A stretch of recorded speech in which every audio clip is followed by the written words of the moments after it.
Diane Simpson. I've lived in Fort Langley for close on to 20 years now, but I always liked coming down to the CNR station.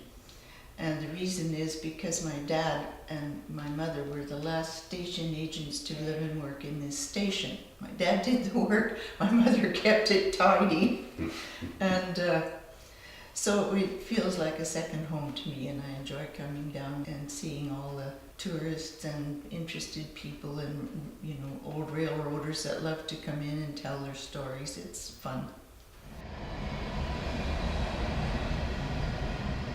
A big shaking about 4 times a night, which you soon get used to and don't even notice after a while.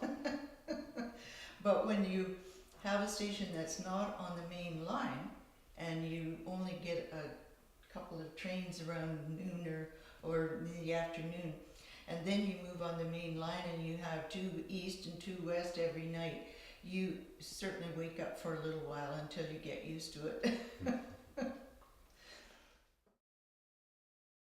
You really had to depend on the telegraph for getting in touch with people.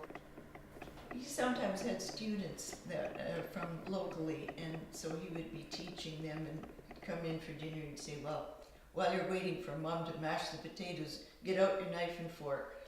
And so, A, C, D, whatever, and make us learn the Morse code by tapping them up and down between the tines of the fork. Well, the main duties for Dad was to meet the trains that came in with freight, and he would pull the freight wagon up to the car, the freight car, and it's precisely the same height as the car, so that you can just roll the freight onto that big freight wagon, because a lot of heavy things came, cream cans and milk cans and lumber and all sorts of very heavy things. And then there was a drayman that Dad would hire, and he would have, in the early days, a horse and a long wagon with a very long end on it for long bits of lumber. And he would take all the things that had to be distributed around the village, and that was the drayman's job. And Dad would see to that, and the rest of the time he would receive and keep track of all the creamery and milk and that sort of thing, so that the farmer would get paid for his work. And the rest of the time he would be collecting money from the storekeepers and people like that for freight costs and groceries that came to the various places. Money was transferred from the bank to wherever the nearest city was, and that came on the train too.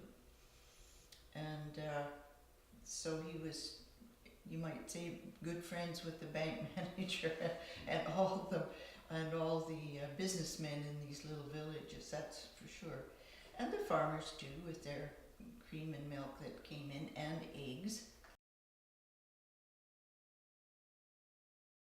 The hoops were used for Dad to pass up instructions to the engineer. So he would put up the little signal outside to slow down, and when it slowed down, he would just hook his arm in that hoop, take the message out, and then throw the hoop alongside the track. So naturally, they had to be gathered.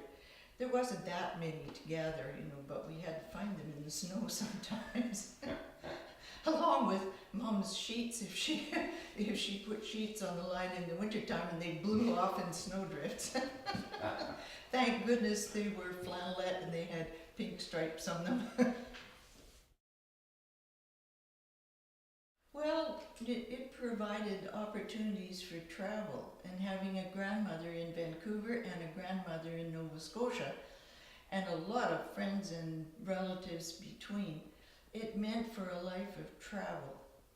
And all of us had a free pass, at least until I was 16. And we had a free pass on the railroad, but when you ran out of food, you had to eat in the dining car, Well, that was really quite posh in those days. And you lined up behind this little velvet rope and waited your turn to go into the dining car, and when you finally got in there, oh my, it was very elegant indeed. There were silence cloths on the tables, crisp white linens, a little jar of flowers, silverware, if you can imagine, with the plates. It was just a treat. I think the first time I came to this building, I nearly cried. When I was in my dating era, I should say, and going to the dance, I used to try and sneak up the stairs to the upstairs when the trains went through, so Mom didn't hear me and look at her clock. But she always heard me. I think the stairs squeaked or something, and she, Diane, is that you? Do you realize what time it is?